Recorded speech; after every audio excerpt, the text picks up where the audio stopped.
Bueno, buenas tardes jóvenes, se ha llegado el momento, esta es la última eh, grabación de la última clase.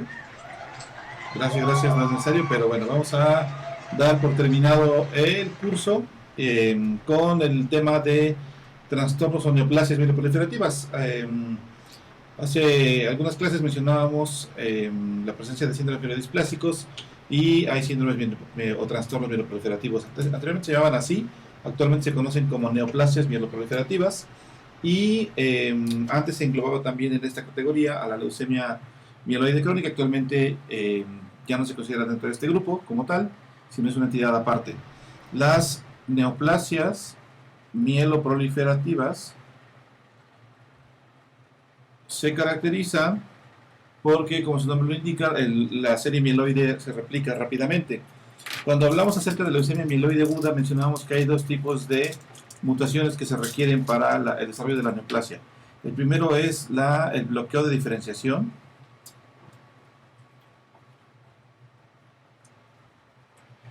Y el segundo es la ventaja proliferativa. Cuando solamente tenemos bloqueo de diferenciación sin ventaja proliferativa, pues el paciente no desarrolla en general una neoplasia importante porque las células, si bien están bloqueadas de diferenciación, no se replican rápidamente y de esta manera el sistema inmunológico puede destruirlas. Cuando solamente tenemos ventaja proliferativa, acontecen las neoplasias mieloproliferativas, y cuando se juntan el bloqueo de diferenciación, las células se quedan muy inmaduras, pero también se replican rápidamente, es cuando tenemos la leucemia mieloide aguda. Entonces digamos que están, por así decirlo, de manera muy coloquial, a medio camino. Entonces estas patologías se caracterizan porque tienen solamente ventaja proliferativa. Pero las células que proliferan son células normales o células adultas. No son precursores y por lo tanto son células pues regularmente funcionales y casi nunca, con excepción probablemente de la mielofibrosis, la médula ósea presenta falla, a diferencia de las leucemias mieloides agudas que siempre presenta falla. Bien, vamos a ver cuáles son este grupo. Son más predominantemente comunes en la etapa adulta. Si bien hay algunos casos pediátricos, sobre todo de mielofibrosis, no es lo más común. La etapa adulta es en la que predomina. Y tenemos en primer lugar a la policitemia vera. En segundo lugar tenemos a la trombocitemia esencial.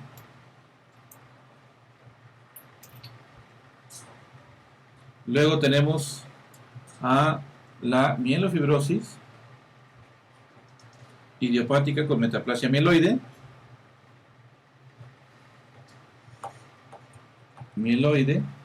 Y tenemos también neoplasia mieloproliferativa inespecífica. Y tenemos también la leucemia mielomonocítica crónica, que la vimos también en la parte de las mielodisplásicos. La diferencia aquí es que esta tiene una mayor cantidad de células. Los mielodisplásicos habitualmente son menos de 12.000, 13.000 los leucocitos al diagnóstico. En el caso de los mieloproliferativos, la leucemia mielomonocítica crónica tiene más de 13.000 leucos al diagnóstico. Y también tenemos algunas raras, como el síndrome o la leucemia hipereosinofílico y la leucemia neutrofílica crónica, que son entidades pues bastante raras, es raro verlas. Bien, vamos a ir enumerando una por una de manera muy general. En general se considera que todas estas células derivan del precursor de la OFC-GEM,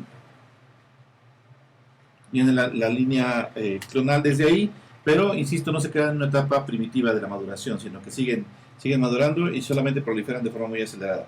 La característica sine qua non, o sea, la característica principal para que se pueda llevar a cabo el diagnóstico de esta patología es que sean cromosoma Filadelfia negativo. Si cualquiera de estas patologías tiene Filadelfia positivo, entonces ya no se llaman con el nombre que se corresponde a cada una, sino es una leucemia mielomonocítica crónica, de la cual vamos a hablar un poquito más adelante. Entonces todas tienen que ser cromosoma Filadelfia negativo. Para hacer el diagnóstico de cromosoma Filadelfia lo vamos a mencionar ahorita en la leucemia mieloide crónica, pero se requieren algunos estudios especiales. Bien, entonces policitemia vera, vamos a empezar con esta. La policitemia vera se caracteriza por un aumento en la masa eritroide sin aumentos significativos de la eritropoyetina. Entonces la característica más importante es que hay una eritrocitosis. o sea, la masa eritroide está aumentada. El paciente tiene una hemoglobina muy elevada y anteriormente tenía que cumplir una serie de criterios del grupo de estudio de internacional de la policitemia vera. Actualmente se considera que con la demostración de una mutación que afecta a el JAK, que es una quinasa Janus. La quinasa Janus se le denomina así porque, bueno, forma parte de los mecanismos de amplificación celular de la respuesta inmune y participa en muchos mecanismos celulares. Básicamente está la quinasa Janus, esta es la célula, el citoplasma de la célula, y tenemos aquí a la quinasa Janus, se le denomina así porque tiene dos unidades más o menos idénticas, y Janus era el dios romano de las entradas y las salidas. Imagínense qué locura tener un dios así. Pero, bueno, así lo tenían los romanos, y se le representaba con la forma de un hombre, una persona de dos cabezas que miraba la entrada y miraba la salida. Entonces la quinasa Janus forma parte de un grupo de mediadores celulares que activan hacen una señalización downstream hacia el núcleo y tienen como efecto casi siempre la replicación celular. Cuando hay una mutación del Janus, específicamente la mutación B617F, es cuando se presentan los mieloproliferativos, que está presente más o menos en el 95% de los casos. También hay otros sitios o hay otras mutaciones del Janus, no solamente la B617F, que pueden presentarse. Aquí la tengo, la siguiente es el JAK2, pero el exón 12, que es menos frecuente. Ambas tienen que hacer ambas determinaciones de las mutaciones del JAK para poder establecer el diagnóstico. Entonces, actualmente, los mieloproliferativos en términos generales se están manejando, hay cierta tendencia a manejarlos como el cáncer de mama. El cáncer de mama expresa determinados receptores en su membrana, la célula maligna, que son receptores HER2/neu, estrógenos y progestágenos. Entonces hay cáncer de mama que es triple positivo, doble positivo, simple positivo, los triple negativos, siendo los triple negativos los de peor pronóstico, porque no tienen un blanco, digamos, específico para el tratamiento. Lo mismo pasa con los mieloproliferativos. Actualmente se puede hablar de mieloproliferativos triple positivo, doble positivo, simple positivo o triple negativo. El JAK2 es el más importante de todos ellos. Entonces actualmente tenemos una masa eritroide elevada, tenemos la demostración del JAK a través de cualquiera de sus dos mutaciones, y el paciente también tiene algunas características clínicas importantes. Recordemos que cuando hay eritrocitosis se compromete el flujo laminar normal de la circulación y la sangre se vuelve, por así decirlo, bastante más viscosa, más pesada, lo cual hace que se dificulte el intercambio de oxígeno y el paciente suele tener alteraciones neurológicas y cardiovasculares. Entonces tenemos eritrocitosis, tenemos también frecuentemente esplenomegalia, que puede llegar a ser muy importante. Tenemos también una saturación de oxígeno habitualmente normal, y esa es la distinción fundamental con esta patología de las eritrocitosis secundarias. Con mucha frecuencia el médico familiar nos manda pacientes para que los revisemos porque dicen que tiene policitemia vera, y el único criterio que tiene es que presenta eritrocitosis, tiene una hemoglobina de 22. Pero llega un paciente con un índice de masa corporal brutal, arriba de 35-40, se queda dormido sentado en el consultorio y está azul. Entonces ese paciente evidentemente tiene una neumopatía restrictiva, y todos los pacientes con EPOC pueden tener o tienen eritrocitosis. Ese paciente no tiene un problema de sanguíneo, sino que es un problema pulmonar, tiene un síndrome de apnea obstructiva del sueño, etc. Otra característica clínica que tienen estos pacientes es la eritromegalalgia.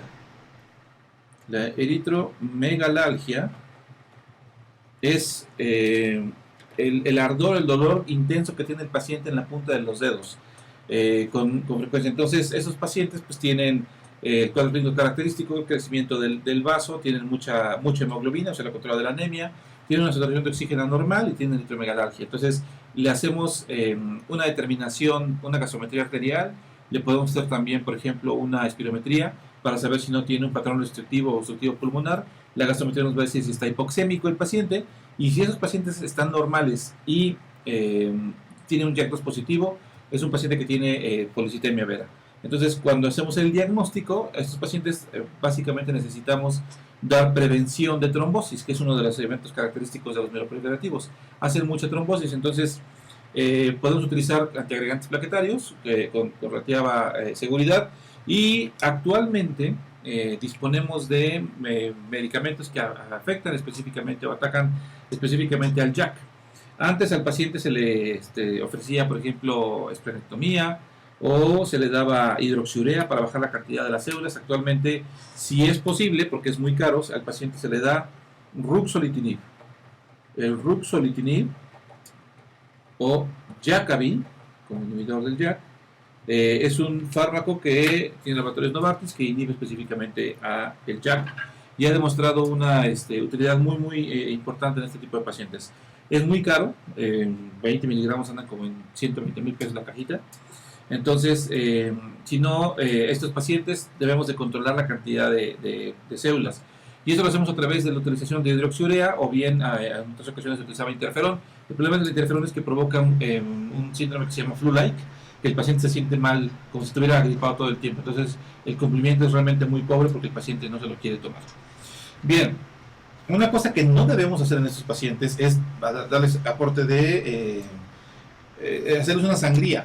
La sangría en estos pacientes no tiene ningún efecto y lo que provoca es una eritrocitosis de rebote, porque la célula, sobre todo la mácula densa a nivel renal o los medidores de hipoxia en todo el organismo, detectan que hay una pérdida y entonces comienzan a producir más eritropoyetina y eso provoca que haya una eritrocitosis de rebote. Entonces no debemos hacerle a los pacientes la sangría.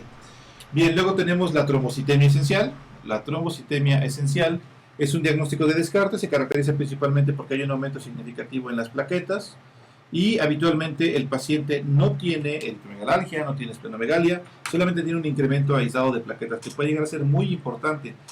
2 millones, 3, 4 millones de plaquetas, que es de forma muy intensa. Ahora, uno pensaría que cuando tenemos plaquetas demasiado elevadas, la principal complicación va a ser una trombosis. Eso no necesariamente es cierto porque también puede haber sangrado.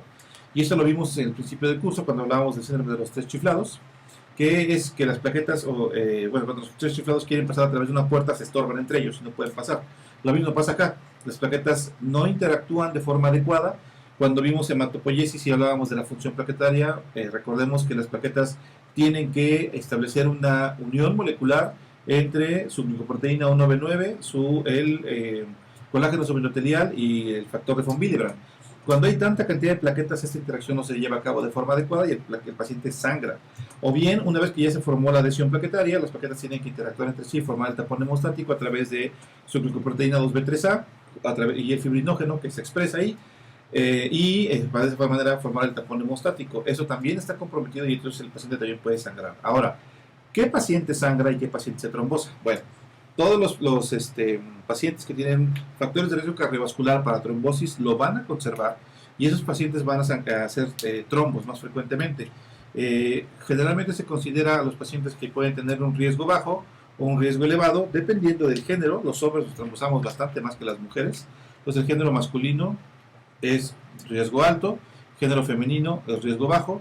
Si es menor de 60 años o mayor de 60 años también va a ser menor riesgo o mayor riesgo, y menos de 1.500.000 plaquetas contra más de 1.500.000 plaquetas van a dar un riesgo más elevado. Entonces, a estos pacientes que tienen bajo riesgo de sangrado, le podemos dar tranquilamente antiagregantes plaquetarios si lo deseamos, pero en estos pacientes es mandatorio, porque en estos pacientes, recuerden, la trombosis deja mucho más secuelas que un sangrado. El sangrado se puede controlar relativamente fácil, pero el trombo casi siempre nos deja algún tipo de secuela.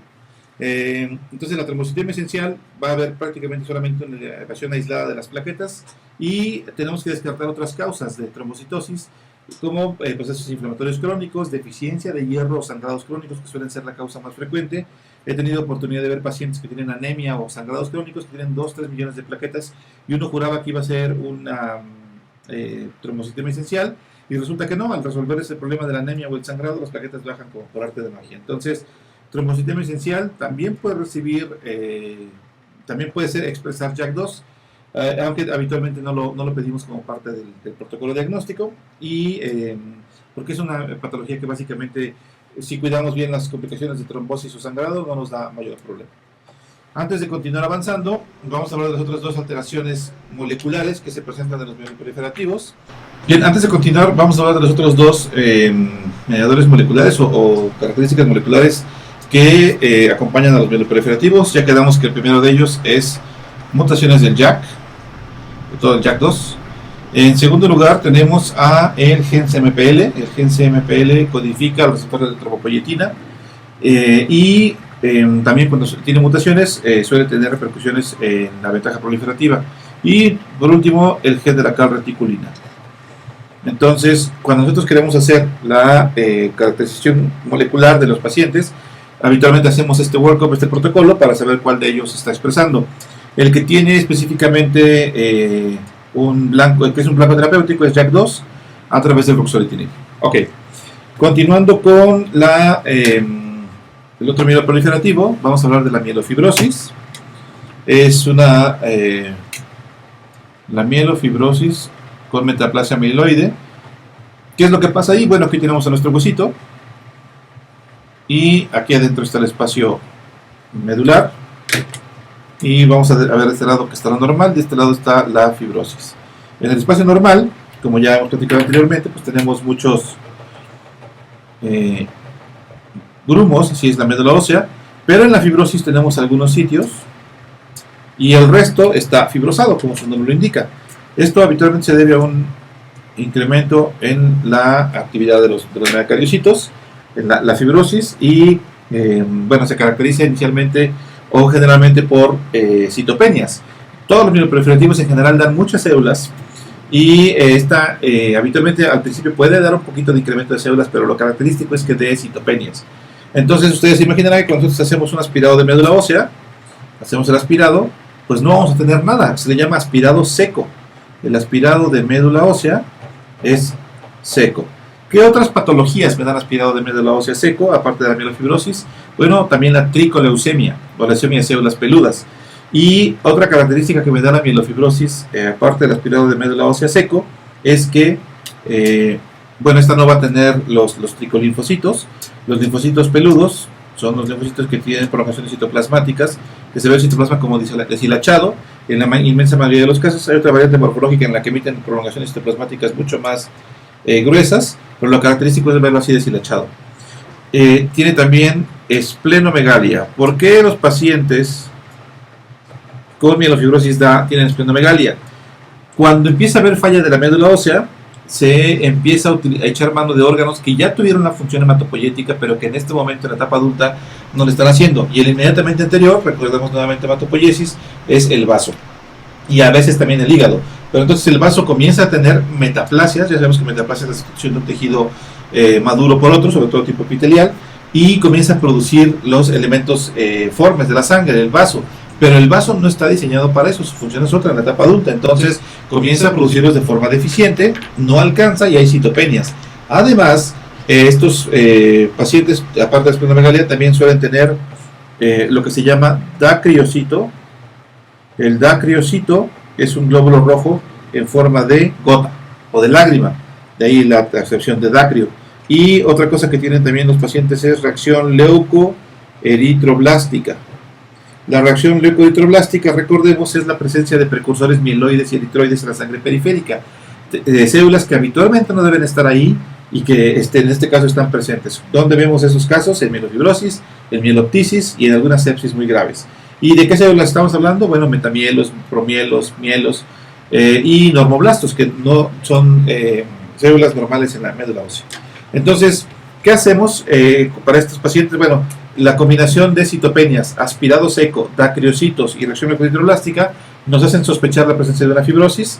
No le estamos dando con todo a la biopsia y al aspirado y no nos deja. Entonces lo que hacemos es una biopsia de hueso. Y la biopsia de hueso, el patólogo nos va a decir cuál es el grado de fibrosis que tiene nuestro paciente. Eso es importante porque lo podemos utilizar como parámetro para ver si el paciente está respondiendo o no está respondiendo al tratamiento. Y la fibrosis se mide en grados de Bauer-Meinster. Y hay 4 grados, del 1 al 4. El grado 1, pues es una fibrosis no tan importante, no tan avanzada. Y el grado 4 es una fibrosis casi total, que el paciente es muy, muy difícil de ayudar. Entonces, ¿qué es lo que hacemos para este paciente? Antes se daba esterolón o se daba algún tipo de tratamiento, talidomida, inclusive se llegó a utilizar por su papel antiangiogénico. Actualmente el mejor tratamiento en dirección es su ruxolitinib, porque también expresa mutaciones del JAK, ruxolitinib, y si el paciente tiene una buena respuesta, se realiza trasplante de médula ósea halogénico para que se pueda llevar a cabo la curación del paciente.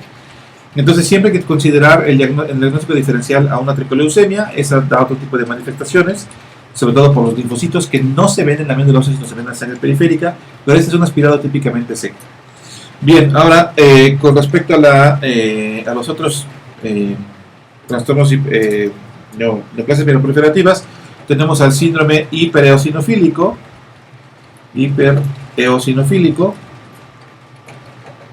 Al principio del curso mencionábamos que cuando tenemos más de 3.500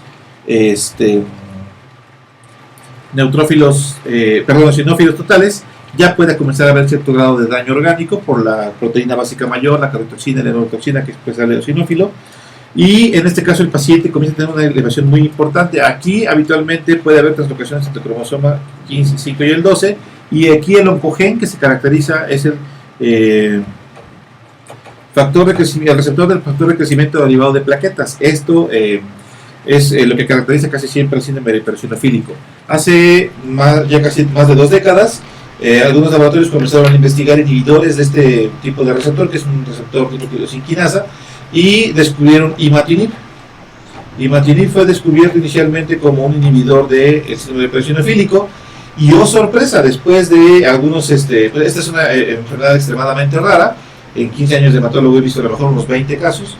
Se descubrió que el imatinib era mucho más efectivo para inhibir otra proteína con actividad tirosinquinasa intrínseca, que es el cromosoma Filadelfia. Hasta aquí le vamos a dejar a los mieloproliferativos y vamos a comenzar ahora con la leucemia mieloide crónica. Bien, y entonces ahora nos corresponde hablar acerca de la leucemia mieloide crónica. Mieloide crónica. Esta es una enfermedad pues que tiene una historia interesante. Esta enfermedad ha permitido por primera vez identificar varios fenómenos que han permitido avances en la oncohematología. Fue la primera enfermedad donde se descubrió que una alteración cromosómica genética específica provoca un cáncer, que es el cromosoma Filadelfia. Se descubrieron por primera vez también aquí las células madre leucémicas y se utilizó por primera vez terapia dirigida, ya no quimioterapia para tratar un cáncer. Entonces la característica, este es un trastorno crónico que afecta principalmente, pero no exclusivamente, a adultos. En nuestro país solía ser más frecuente que la leucemia linfoide crónica. Actualmente ya está cambiando un poco esta epidemiología, aunque no hay un registro específico lamentablemente como en Estados Unidos o en Europa. Entonces la vemos con relativa frecuencia. ¿Qué caracteriza esto? Bueno, la presencia del cromosoma Filadelfia. Este ya está anémico. El cromosoma Filadelfia entonces es lo que define a esta patología. Es la condición indispensable y mandatoria para que se lleve a cabo, para que se presente la enfermedad. Como su nombre lo indica, un grupo de investigadores en Filadelfia descubrieron por primera vez que una translocación entre el cromosoma 9 y el 22, que involucraban los segmentos Q34 y Q11, daba como resultado la creación de un gen quimérico. Recordemos que quimera es una mezcla, es algo, en este caso el gen quimérico es un gen que no existe en forma normal o salvaje en la naturaleza, en el ser humano, sino que hasta que se lleva a cabo esta translocación, surge el gen. Ese gen quimérico se llama BCR-ABL y el cromosoma Filadelfia se le llama específicamente al 22 corto. Entonces el cromosoma Filadelfia da como resultado un gen que se denomina igual, el BCR-ABL o el Breakpoint Cluster Region, Abelson, el BCR-ABL, y esto tiene una actividad tirosinquinasa intrínseca. ¿A qué se refiere eso? Bueno, voy a borrar acá. La actividad tirosinquinasa significa que esta es la membrana de mi célula y este es el núcleo, la membrana nuclear. Sabemos que los mecanismos de transducción se caracterizan por transmitir los impulsos del exterior al interior de la célula. Y entonces tenemos acá al cromosoma Filadelfia, tenemos un receptor de tirosinquinasa, un receptor de, por ejemplo, filgastrin, factores estimulantes de glandulas granulocíticas. El filgastrin llega y se une a este receptor que tiene actividad tirosinquinasa y en medio de ellos está un chaperón.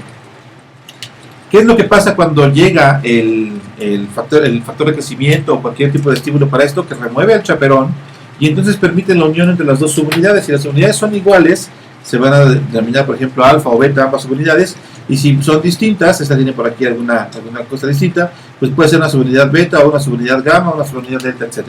Vamos a poner que son exactamente iguales. Entonces, son dos subunidades alfa que en cuanto se llega al factor de crecimiento se ponen en contacto entre sí y entonces tienen una dimerización. Como son la misma unidad, se llama homodimerización. Si fuera una beta o una gamma, se llamaría heterodimerización, etc. Y entonces, al momento en que esta unión del factor de crecimiento llega con el receptor que tiene actividad tirosinquinasa, esta se activa biológicamente, y recordemos que la actividad biológica se caracteriza por la adquisición de un grupo fósforo. Entonces, esta secuencia hace que se vaya pasando el grupo fósforo hasta el interior. No es exactamente el fósforo lo que se requiere, pero digamos que ese es el objetivo para que se vayan activando las demás series en cascada. Entonces, este que es el BCR-ABL, o el BCR, se va activando y a continuación tiene la activación del GRB, luego de SOS, luego de las quinasas dependientes de ciclina.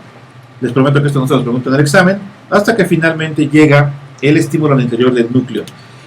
Durante toda esta activación va habiendo fosforilación de cada uno de ellos y se requieren reacciones químicas específicas para que se lleve a cabo la fosforilación de cada uno de ellos. Por ejemplo, para que se active GRB se necesita la actividad de una enzima que se llama farnesiltransferasa, que se puede inhibir mediante algunos fármacos, incluso que se utilizan actualmente para la diabetes, entonces puede tener cierta utilidad clínica ahí. ¿Cuál es el objetivo de todo esto? Bueno, uno, el estímulo tiene que ser lo suficientemente intenso y lo suficientemente específico para que llegue al interior de la célula. De lo contrario, cualquier estímulo se activaría con cualquier hijo de vecino a la célula y tendríamos cánceres por todos lados, todavía más de lo que ya tenemos. Y el objetivo final de esto es activar los genes de respuesta celular, que habitualmente son tres, que son CFOS, CMYC, que es el más importante, y CYUN. ¿Cuál es la activación, la repercusión de estos? Que la célula entra a ciclo celular.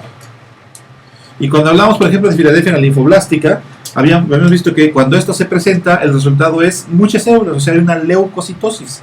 No es el único parámetro o la única repercusión que tiene esto. Ahora, ¿qué implica que mi paciente tenga cromosoma Filadelfia positivo?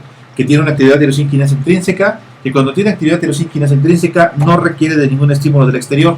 Y entonces la célula, la proteína con actividad tirosinquinasa se va a activar solita, se va a autoactivar, no requiere que nadie le llegue, entonces va a estar activándose constantemente y el resultado es muchas células, que es lo que caracteriza la leucemia amiloide crónica. Muchísimas, 100, 200, 300 mil células, lo más que he visto han sido 800 mil células en un paciente con leucemia amiloide crónica. ¿Qué otra repercusión tiene? Bueno, aparte de que hay muchísimas células, el paciente va a tener un estado inflamatorio crónico en la médula ósea, porque la médula ósea detecta que es una célula normal, trata de inhibirla, no la puede inhibir y persiste un estado inflamatorio. Y lo otro es que se pierden los mecanismos de control celular para que puedan egresar ordenadamente, como hemos visto, por ejemplo, en la hematopoiesis. Eso queda como resultado, bueno, que entonces se altera el microesqueleto, se altera el citoesqueleto, se alteran los microtúbulos y el paciente comienza a tener intermediarios como reacción leucoeritroblástica, empieza a tener mielos, metamielos, promielos, ¿no? Todos los precursores que vimos en hematopoiesis, e incluso puede tener blastos. Sin embargo, como es una leucemia crónica, recordemos que no son las células predominantes. Los blastos no son las células predominantes, sino células maduras. Y entonces lo que más vemos en la citometría hemática son básicamente neutrófilos, bandas y algunos de estos intermedios, pero no vemos blastos como lo principal.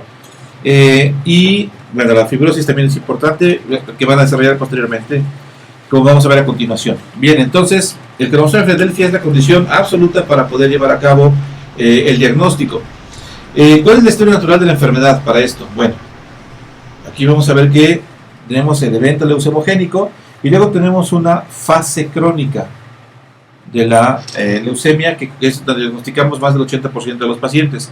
Una vez que la fase crónica puede durar entre 5 a 6 años, incluso muchos pacientes no reciben tratamiento y no evolucionan rápidamente. Después de este tiempo puede tener dos vertientes. Una, comienza a progresar hacia una fase mucho más importante, más acelerada, y entonces aquí tenemos lo que se llamamos fase acelerada, o bien se comporta ya como una aguda y se le llama crisis blástica. El pronóstico en ambos casos es bastante ominoso. Esa es una, que se comienza a acelerarse, o bien la otra es que con estado inflamatorio crónico que provoca en Filadelfia en la médula ósea, el paciente se agota, tiene una fase de desgaste o fase de spent o desgaste, y hay una fibrosis de la médula ósea. En ambos casos, tanto la fibrosis como la crisis blástica, el pronóstico es bastante ominoso y la sobrevida es muy corta en el paciente. Ok, ¿cómo demostramos el Filadelfia en el paciente? Vamos a ver tres tipos característicos. Aunque también se puede utilizar Western Blot y Southern Blot, no se utilizan realmente. Entonces, para demostrar el Filadelfia, utilizamos tres tipos de estudios. El primero de ellos es el cariotipo. El cariotipo, con técnica de bandeo tradicional, consiste en extraer las células, luego ponerlas en cultivo, luego en la etapa de metafase se detiene el crecimiento y se dividen los cromosomas. El cariotipo me da una sensibilidad más o menos del 95%, con lo cual quiere decir que tengo 5% de posibilidades de que no me detecte, o sea que sea un falso negativo. Luego tenemos a el FISH. Recordemos que FISH no significa pez, sino significa hibridación fluorescente in situ, que básicamente manda una sonda con el tipo de información que necesitamos que se identifique, en este caso el Filadelfia, y una vez que se encuentra el Filadelfia, esta alteración cromosómica emite una señal luminosa, un cromógeno, y se detecta mucho más fácilmente. Entonces esta tiene una sensibilidad del 99%. Y el más utilizado por mucho es la reacción en cadena de polimerasa, el PCR.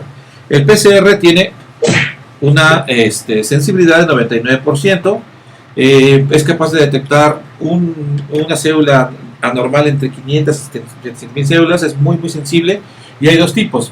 El cualitativo, el que nos dice hay o no hay, que es el que utilizamos generalmente para el diagnóstico, y el cuantitativo, que es el RT-PCR. El RT-PCR me dice qué tantos órdenes logarítmicos ha disminuido mi carga en Filadelfia para poder determinar si existe o no existe respuesta.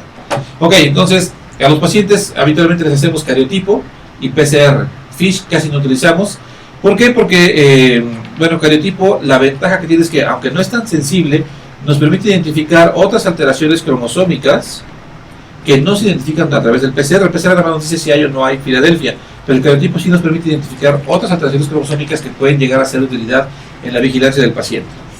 Ok, ¿cuál es el cuadro clínico de estos pacientes? Bueno, lo principal es que tienen una leucocitosis muy importante. Como mencionábamos, aunque he visto pacientes que tienen 20.000, 30.000, habitualmente vemos más de 100, 200.000 leucos, y la característica es que predominan los neutrófilos. Aunque podemos ver blastos, casi siempre predominan los neutrófilos. Bien, la siguiente característica es que tiene una anemia que suele no ser muy importante, alrededor de los 10 gramos, 11 gramos de hemoglobina, 9 gramos. Realmente no es tan importante para el grado de leucocitosis. Y la otra tiene trombocitosis. O sea, es un paciente que no tiene falla de la médula ósea, tiene leucocitosis, tiene predominio de neutrófilos, tiene muchas plaquetas. Otra característica que suele tener en casi un 80% de los casos es una esplenomegalia. Y la esplenomegalia puede llegar a ser masiva. O sea, incluso he tenido la oportunidad de ver pacientes que tienen toda la cavidad abdominal ocupada por el vaso. O sea, es una megalia muy importante.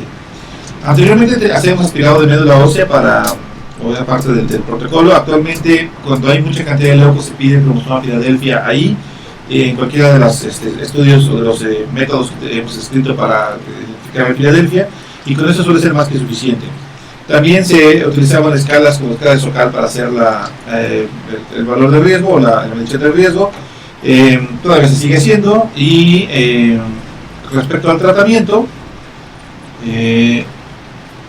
va a depender de, lamentablemente, del nivel socioeconómico del paciente.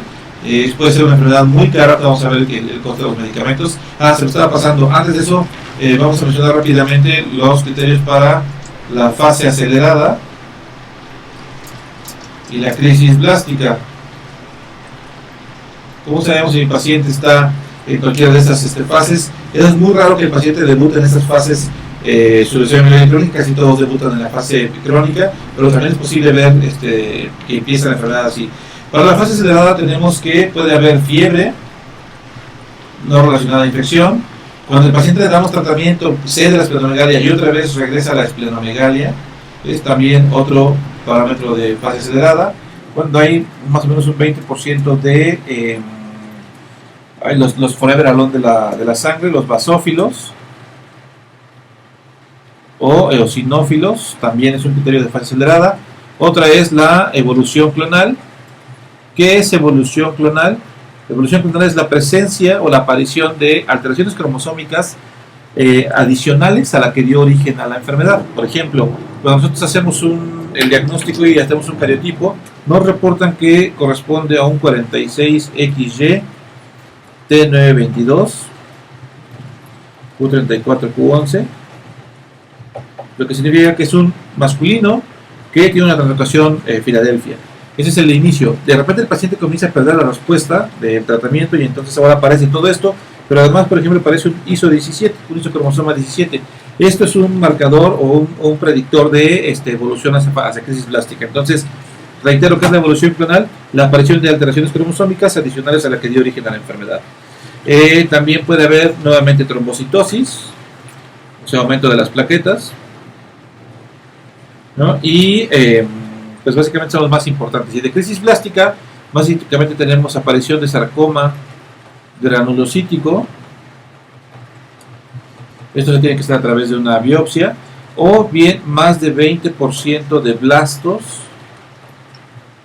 más promielos en médula ósea. O sea, ya se comporta como una etapa aguda. Cuando nosotros cumplimos con este parámetro, bueno, nuestro paciente está evolucionando, está progresando y entonces hay que hacer algo para tratar de evitar el pronóstico adverso que esto y la escasa sobrevida que esto lleva. Ok, para el tratamiento, anteriormente se utilizó hidroxiurea y era como para disminuir hidroxicarbamida o hidroxiurea para disminuir la carga tumoral. Básicamente lo que hace es matar células. Esta solamente tenía respuesta hematológica. Vamos a ponerlo aquí de una vez antes de continuar. Tenemos varios tipos de respuesta en la médula ósea. Tenemos la respuesta hematológica, tenemos la respuesta citogenética y tenemos la respuesta molecular. La respuesta hematológica es la normalización de la citometría hemática y la desaparición de los síntomas. Eso lo logran prácticamente todos los medicamentos. La respuesta citogenética se mide con el cariotipo y puede haber varios grados de respuesta dependiendo de la desaparición o del número de metafases que expresa el cromosoma Filadelfia. Y la respuesta molecular se mide por RT-PCR.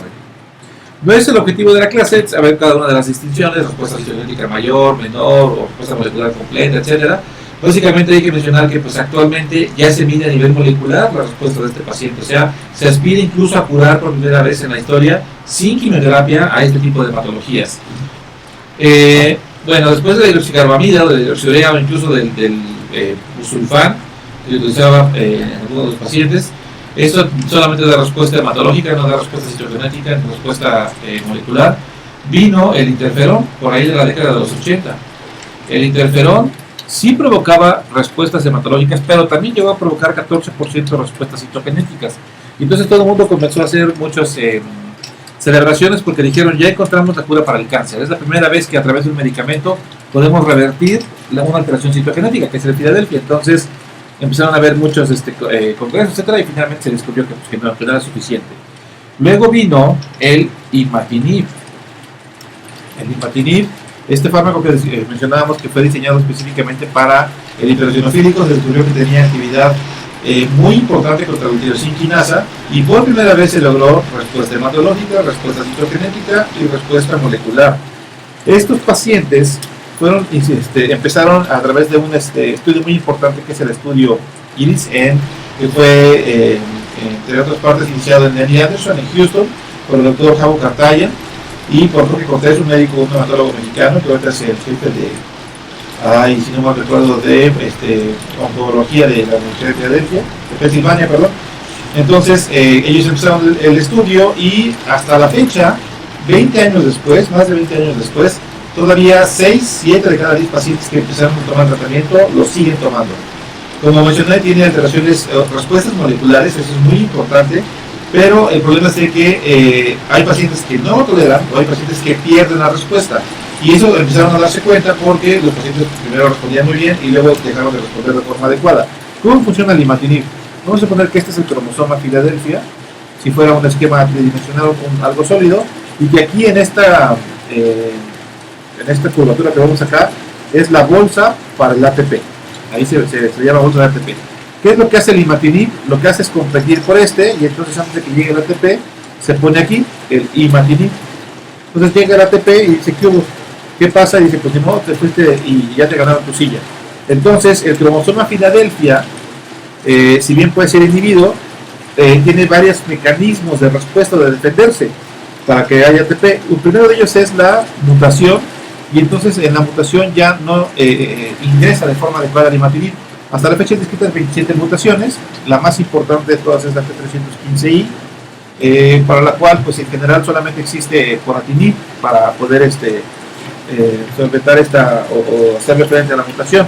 Y la otra es que se sobreamplifica el gen, y entonces de tener esta forma, ahora tiene esta otra forma, pero lo que hace es que aunque se ponga el imatinib aquí también se puede llegar a poner el ATP. Y entonces de esta manera se genera una pérdida de la respuesta inicial. Considerando esto, vinieron a desarrollarse nuevos inhibidores de tirosinquinasa de segunda y tercera generación, y se desarrolló nilotinib, que también lo desarrolló Novartis, y dasatinib, que son bastante veces, estas 33 veces más potentes, es 300 veces más potente que imatinib para la inhibición del Filadelfia. Actualmente tienen actividad no solamente acá, sino también en la leucemia linfoblástica aguda, Filadelfia positiva. Con nilotinib específicamente hay varios ensayos clínicos en Europa con el objetivo de dar desde el inicio nilotinib para que después de algunos años y de lograr una respuesta molecular mayor o completa, el paciente pueda después de algunos años suspender el tratamiento y que ya no haya recaída. Eso es básicamente curación y solamente se aspira a lograrse con estos fármacos. Y por último, el tratamiento curativo por excelencia es el trasplante de médula ósea. El trasplante de médula ósea brinda un efecto increíble contra la leucemia y pues es más barato que cualquiera de estos tratamientos, porque imatinib cuando llegó costaba 15,000 pesos la caja para 15 días. O sea, estamos hablando de que son 30,000 pesos mensuales durante un tiempo indefinido, nadie los aguanta, a no ser que seas político o chicolero. Y nilotinib y dasatinib son todavía más caros. Entonces, un trasplante de médula ósea con funcionamiento reducido, pues te puede salir 300,000 pesos y si responde de forma adecuada te curas. Bueno, jóvenes, pues hasta acá la leucemia mieloide crónica. Espero que haya quedado remotamente claro y ya solamente nos queda platicar posteriormente acerca del mecanismo del examen. Muchas gracias por la atención y nos vemos pronto. Saludos.